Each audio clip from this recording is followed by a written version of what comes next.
What is up, YouTube? How y'all doing? Yeah, check it out without a doubt. Hey, shout out to my mommy. My mommy told me about this. I missed this, y'all. This thing is saying that the Diddy. Y'all let me know, man. I went up to New York and everything, man, and I still can't keep up with all this stuff, and I'm trying to do my own thing. So Eddie Murphy shocks court. I left Hollywood because of this. Eddie Murphy court testimony shocks Hollywood. I don't know, y'all. We live when we doing our reactions right now. Maybe my live stream can let me know, and I'm gonna look it up. But we still gonna do this. You know, it make good entertainment. It's all about entertainment. It makes entertainment. So, did nobody said nothing about Eddie Murphy testifying? Then they talking about some transcripts, so I'm gonna look it up, and I ask ChatGPT all the time, man. So let's check this out. I'm curious. I know y'all got to be curious because I'm curious just to see what the hell this video gonna say. So y'all hit that subscribe button, hit that bell.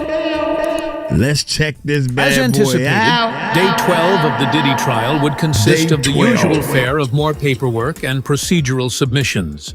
The turning point came, however, when Eddie Murphy used an alternate entrance to the courthouse.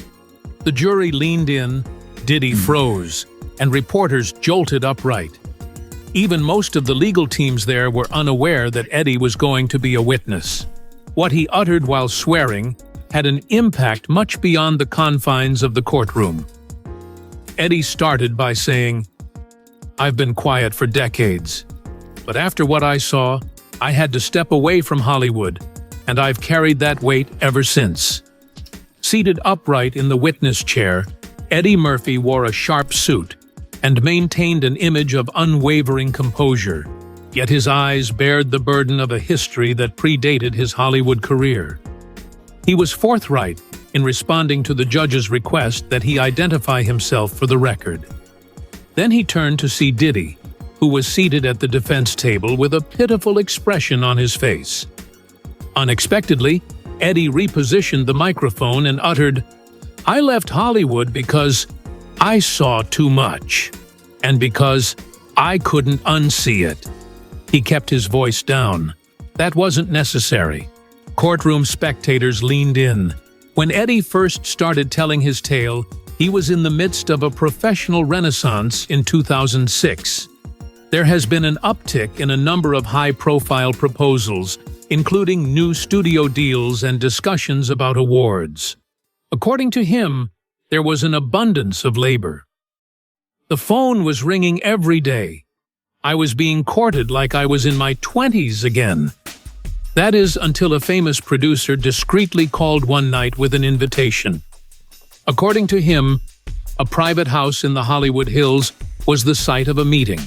Not a thing planned, just the type of gathering where connections are solidified and careers are launched. Curious yet wary, Murphy consented to go. He claimed to have known about these get-togethers for quite some time. All of Hollywood's A-listers have.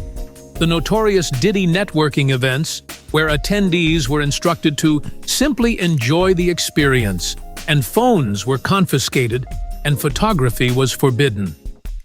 "I thought it was business as usual," Eddie remarked. "Music, drinks, people posturing.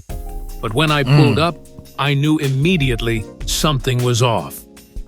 Upon reaching a vast estate, he detailed an iron gate that required biometric scanning in order to access. At the curb, valets dressed in black matched him, snatched his phone, and presented him with a little note that read, "Only one phrase tonight. Be who you really are."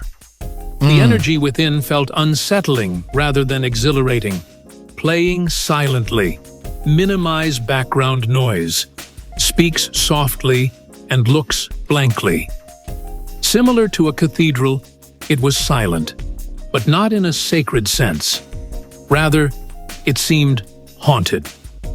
Upon entering the main area, Eddie took stock of his surroundings. Some of the performers he encountered were old friends, Some he had worked with, and yet others were completely unknown at such occasions.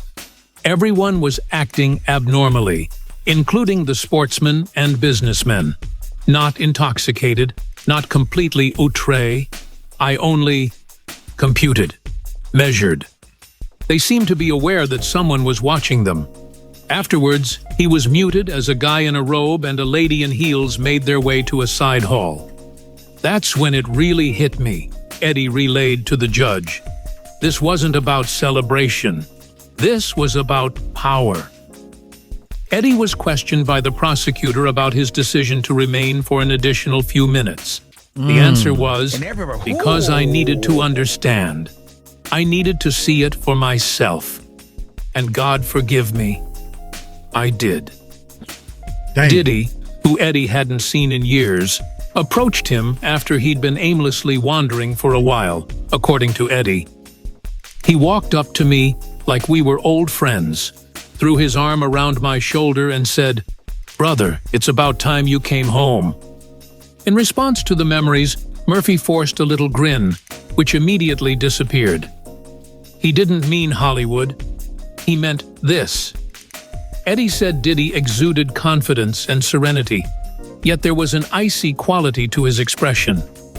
He walked me through the house like he was proud of something. Not the art, not the space. He was proud of what was happening inside those rooms. While strolling, Diddy discreetly murmured to other guests, stating things like, "That guy just greenlit a $200 million film," or, "That one? He eats out of my hand now." However, the most unsettling part occurred when Diddy halted in front of a sturdy wooden door and directed his attention on Eddie. He looked me dead in the face and said, "This is where the choices get made. You want to stay funny and broke, or you want to level up?" Assuming it was an elaborate Hollywood prank, Eddie attempted to shrug it off, according to him. Diddy, though, remained silent. He did nothing except look, anticipating a response. Murphy then became aware of something else. A camera tripod was inside the room, visible via a small opening in the door. Not concealed. Clearly visible. I saw people go in that room looking nervous. I saw them come out either grinning like they won the lottery, or looking hollow. Eddie remained mute. On the contrary, he retreated, acting as though he were thirsty. Once again flashing a smile, Diddy proclaimed, "No rush, we're all family here." With that, he vanished into a corridor. That moment was the first real warning sign, he added. The line in the sand. It stopped being a party and started feeling like an initiation. To get some fresh air, he took a short stroll outdoors, but a woman standing at the doorway stopped him. "Are you through with it yet?" she said, offering him a drink. Nobody leaves before the experience. He couldn't get the phrase, the experience, out of his mind. The main lounge was re-entered by Murphy. His worst fears were validated by the next sight. Eddie remembered the scene with a steady voice. Something he'd seen would remain etched in his memory indelibly. They took a group of us into a back room. The lights were dim. Music was gone. There were velvet drapes, candles, and a long table with nothing but silver trays on top. A number of famous people, including an up-and-coming action star whose identity he was hesitant to reveal, were there to greet him. However, he did confirm, Dwayne Johnson, when questioned by the prosecutor. A somber stillness enveloped the space. As if he were the host of a dinner theater, Diddy stood at the head of the table and grinned. "Tonight, the focus is on your potential," he said to the room, "because greatness doesn't come cheap. Y'all want to run Hollywood? Show me." Dwayne Johnson was presented with a tray. No problem. Finished or refined.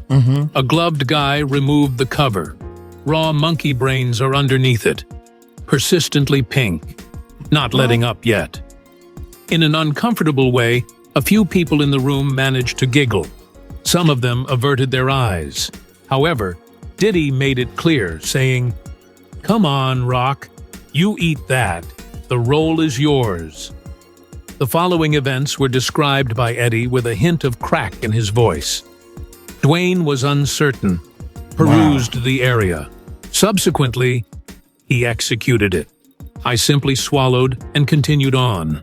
A proud father's clap accompanied Diddy's.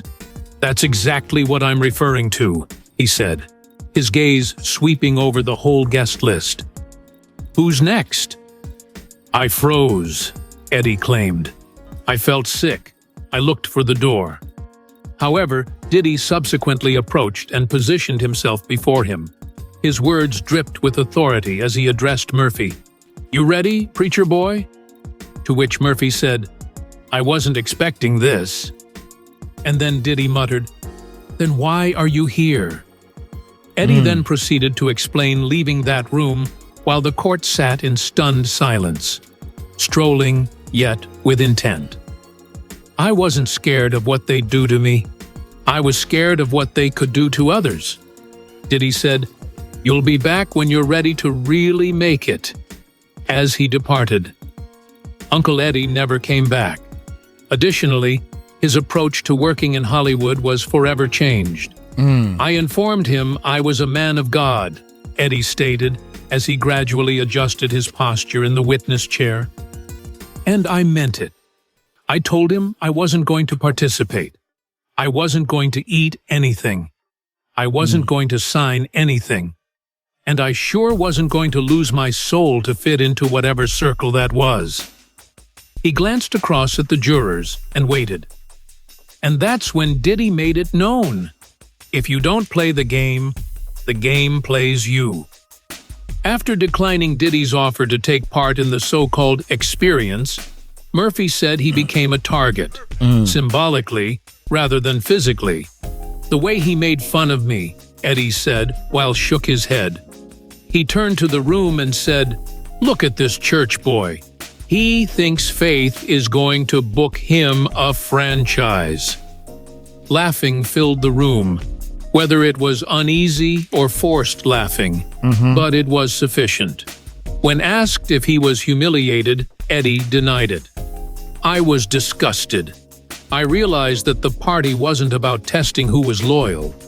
It was about finding out who was desperate." Something was going to change, Eddie stated, once he left the mansion that night.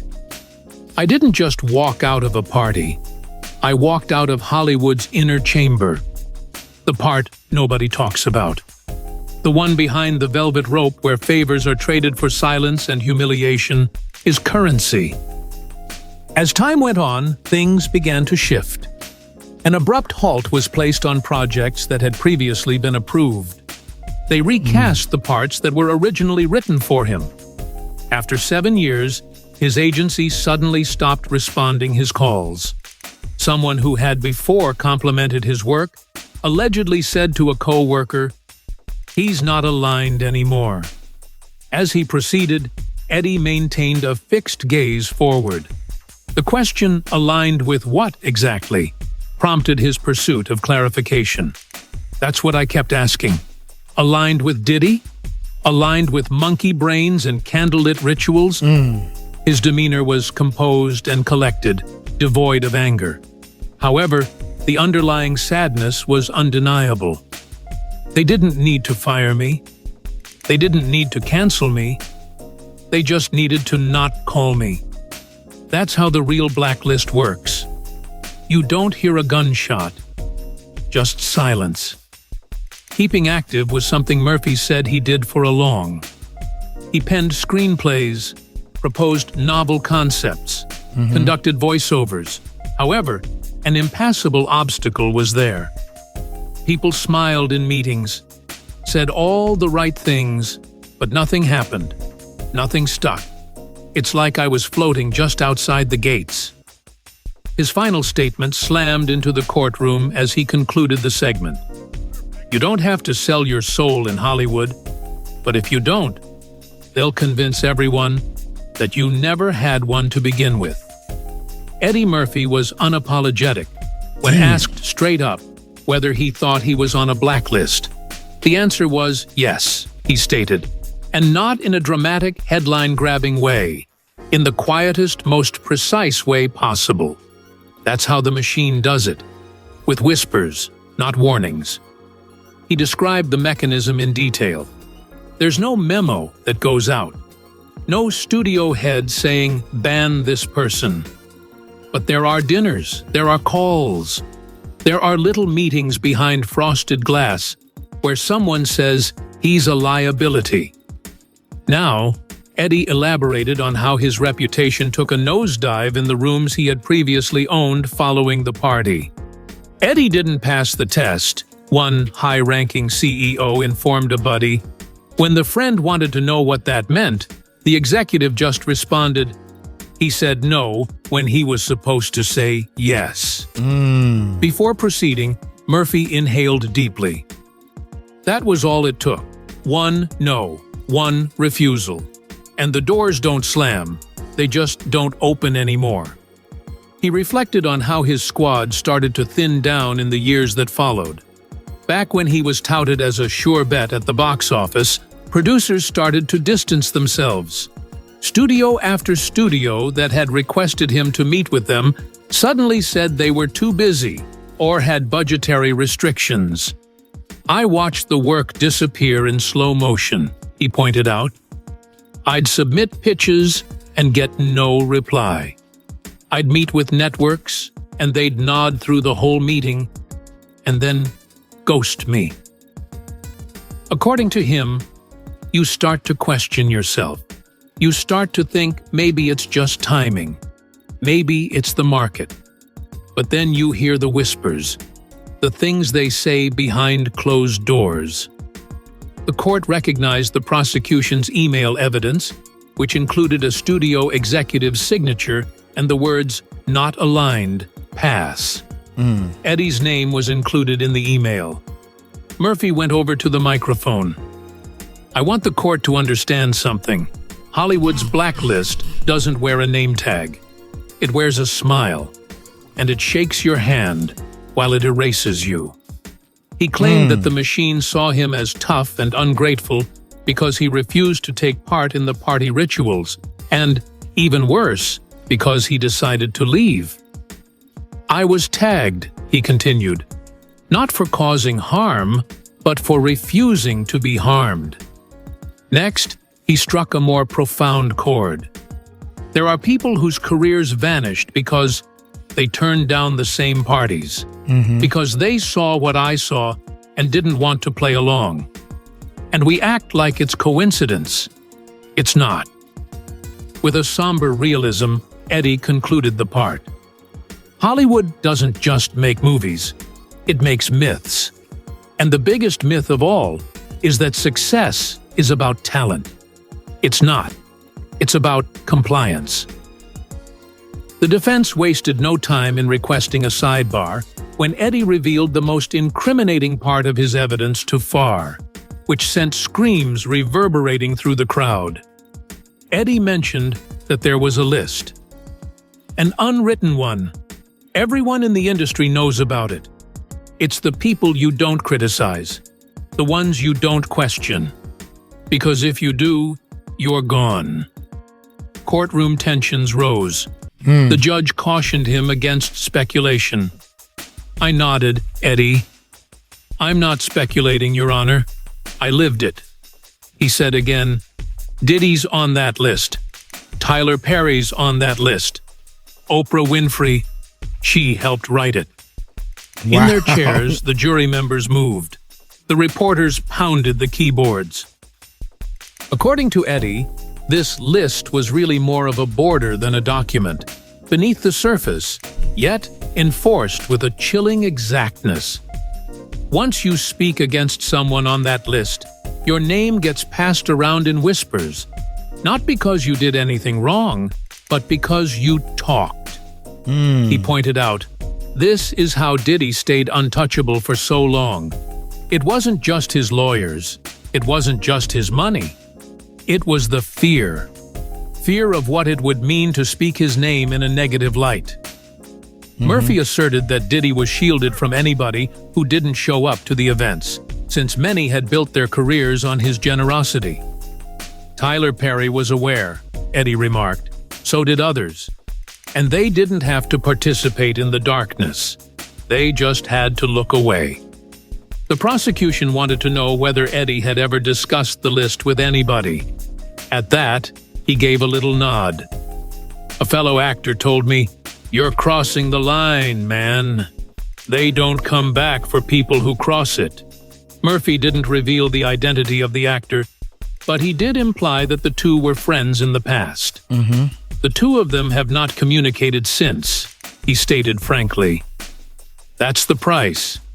You speak the truth. You lose your circle. Judge allowed Murphy to provide evidence of a marked shift in tone from key contacts following the notorious party in the form of email chains, text messages, and call logs with dates. They don't inform you when they're disconnecting you, Eddie clarified. They just stop replying. Your name goes from must-have to not now. Following this, the day's most damaging announcement arrived. You think Diddy blackballed people alone? He had help. He had protection. He had a whole damn network. His gaze shifted to the jurors. This isn't just about what happened in that house. It's about how many people kept it quiet. How many signed checks to make it go away. How many built empires, while the rest of us disappeared. Due of its length, continued in the last message, final section of revised transcript. Following his account of his career's demise, Eddie Murphy moved into more subdued terrain. When he shifted his tone from discussing facts to expressing feelings, the courtroom paid close attention. His personal impact on these encounters was the subject of the prosecution's questioning. After a lengthy moment of staring ahead, Eddie finally responded, "It broke me. Not all at once, but little by little. A career doesn't vanish overnight. It dissolves. And the more I tried to pretend I was okay, the more it ate me alive." Even his closest pals were in the dark about what had transpired, he said. "Because nobody would believe me," replied the man. "And worse, if they did believe me, they'd be next." He spoke about times when he was completely silent. "There were days where I didn't leave the house. I'd sit in the same chair replaying that night, not because of what was done to me, but because of what I saw done to others. The fear in their faces, the fake smiles, the people who thought they had no choice." Eddie started to rely on his family more and more. "My kids saved me. I'd hear them laughing in another room, and it would bring me back, remind me of what was real, what mattered." Additionally, he relied on faith, not for the sake of exposure, but as a means of survival. "I stopped asking God why. I started asking Him when. When was I going to speak? When was the world going to listen? When would truth mean more than money?" There was complete silence in the courtroom. It was disclosed that Eddie sought treatment, spiritual guidance as well. He needed assistance in overcoming the shame of abandoning people while he walked away. "I kept wondering, should I have done more? Should I have pulled someone out of that house with me?" With a moment, he spoke, gave Diddy a look. "But I realize now, the most dangerous thing I could have done was stay silent. And I stayed silent for too long." His lack of published works and exposure in media outlets was questioned by the prosecution, and Eddie grinned sourly. Because the people who own the microphones are the same people who own the secrets. He closed the piece with an incredibly relatable statement. "I lost the spotlight, but I found my peace. And honestly, that was the first real role I ever played. A man finally free of the lie." The prosecutor moved at a leisurely pace. Mr. Murphy, why now? Why speak today after all this time? Eddie sighed. The mystery lingered like smoke in the room. Because the walls are finally falling, he informed us. For the first time, I'm not the only one saying it. For the first time, the world is listening. He claimed that something changed inside of him the moment he witnessed Cassie Ventura on the stand and heard her voice quiver as she recounted the atrocities she had suffered. After then, Monique took the stand, her testimony a mixture of years of suffering, transcripts, and receipts. Next came the resurrected Prince recording, a guy who had been deceased for a long time, but whose warnings had been unpopular during his lifetime. After giving it some thought, Eddie decided he couldn't sit out this one. Not again, not while the blood was still wet on the floor.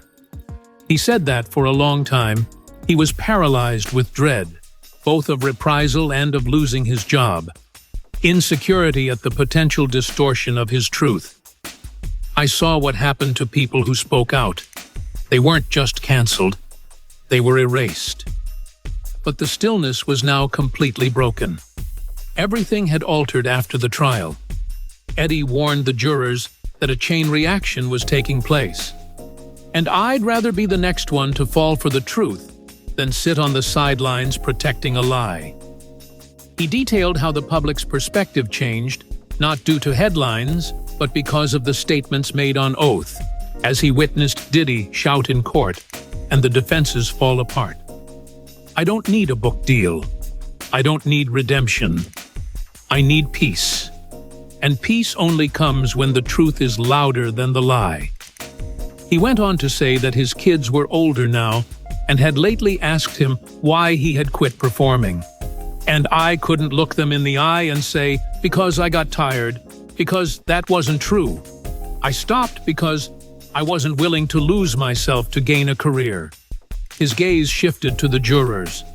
I'm not doing this to bring Diddy down. I'm doing this so nobody ever has to be built up by him again. The judge announced a short break. Dozens of his fellow jurors came to their feet in respect as Eddie did. And it wasn't only out of formality that they did it. Something was different in the air as court resumed. Greater in mass, with more concentration. I think we can all agree that Eddie's stand-up stint is coming to a close. However, his last twist was completely unexpected. One more question was posed by the prosecutor. In your opinion, Mr. Murphy, what's the most important thing the jury and the public should take from your testimony today? For a considerable amount of time, Eddie held his breath. Additionally, they leaned closer to the microphone. That Hollywood doesn't run on talent. It runs on submission. A drop of a pin could be heard. Eddie continued. It rewards obedience, not integrity. And the minute you stop nodding, stop pretending, you find yourself on the outside looking in. His words were, what happened at Diddy's parties wasn't some isolated pocket of chaos. It was a system. A well-oiled, intentionally hidden engine that ran on fear, favors, and forced silence. I saw good people turn into puppets. I saw grown men eat monkey brains just to get on a casting sheet. And the ones who laughed the loudest? They were the ones pulling the strings. After that, he fixed his gaze on the defense table. This man didn't build an empire. He built a trap. And too many of us walked right into it, thinking we were climbing stairs. Eddie turned his gaze back to the jurors. I could have said something sooner. I should have. But I'm saying it now, because what's done in the dark is coming to light. And y'all are the first ones to see it, without blinking. The next statement was the one that went viral even before the court session ended. Don't protect the pretty lie. Let the truth be ugly. Get up, he said. The court honored him. Empty courtroom. Diddy, who was clearly distressed, remained silent. Former comic superstar Eddie Murphy has just given his most solemn testimony to date. As a result, he could have altered the course of events.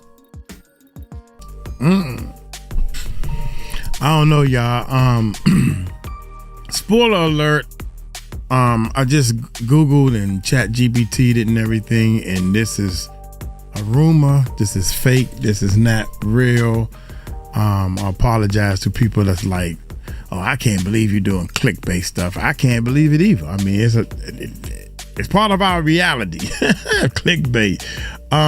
Long story short, somebody put together one heck of a great video. But is it true? It's a lot of this stuff is not true. So if you know for a fact something's not true, then if you know for a fact something ain't true, don't keep the fakeness going on. Let people know. So anyway, I'm just letting y'all know that now I know that it's clickbait. Oh man, something happened to Amara that night. Oh my God, every time I look, man. Y'all hit that subscribe button, hit that bell. Y'all take it light, take it slow. Tell them Uncle Mike told you so. Peace out.